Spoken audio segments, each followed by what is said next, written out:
বিসমিল্লাহির-রহমানির-রহিম। আমাদের জাতীয় স্থায়ী কমিটির সম্মানিত নেতৃবৃন্দ, বাংলাদেশ জাতীয় দলের কেন্দ্রীয় নেতৃবৃন্দ, প্রিয় সাংবাদিক ভাই ও বোনেরা, আসসালামু আলাইকুম। এই সংবাদটি নিয়ে আপনাদের সামনে দাঁড়াতে হবে, এটা আমরা কখনো ভাবিনি। আমরা এবারও আশা করছিলাম ঠিক আগের মতোই আবারও তিনি সুস্থ হয়ে উঠবেন। আমরা ভারাক্রান্ত হৃদয়ে ইতিমধ্যে আপনারা শুনেছেন ডক্টর শাহাবুদ্দিনের ঘোষণা। আজ ভোর 6টায় আমাদের গণতন্ত্রের মা, আমাদের অভিভাবক, আমাদের জাতির অভিভাবক আমাদেরকে ছেড়ে চলে গেছেন। ইন্না লিল্লাহি ওয়া ইন্না ইলাইহি রাজিউন।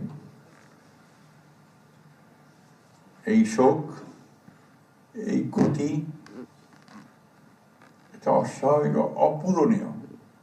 এই জাতি কোনোদিন পূরণ করতে পারবে না।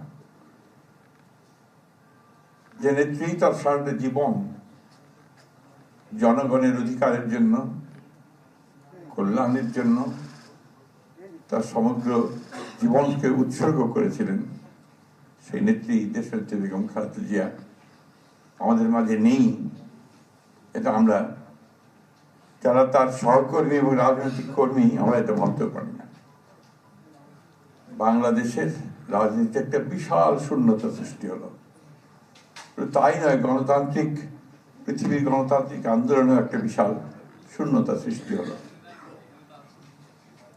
আমরা দলের পক্ষ থেকে আমাদের ভারপ্রাপ্ত চেয়ারম্যানের অনুমতিক্রমে আমরা দলের কিছু কর্মসূচি নিয়েছি। সেই কর্মসূচিগুলো আমাদের দলের সিনিয়র যুব মহাসচিব রুহুল কবির রিজভী সাহেব আপনাদের সামনে তুলে ধরবেন।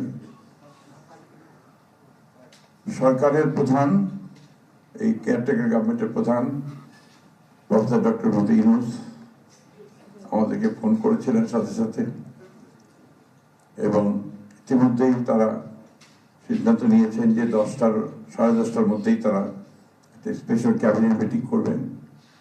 সেই ক্যাবিনেট মিটিংয়ে তারা দেশনেত্রী বেগম খালেদা জিয়ার যে শেষ কাজগুলো, তা জানাজা, তার দফন, তাকে রাষ্ট্রীয় মর্যাদায় দফন করা, তাকে রাষ্ট্রীয় মর্যাদা দেওয়া, এই বিষয়গুলি নিয়ে তারা সকাল 10টার সময় একটা সভা করবেন।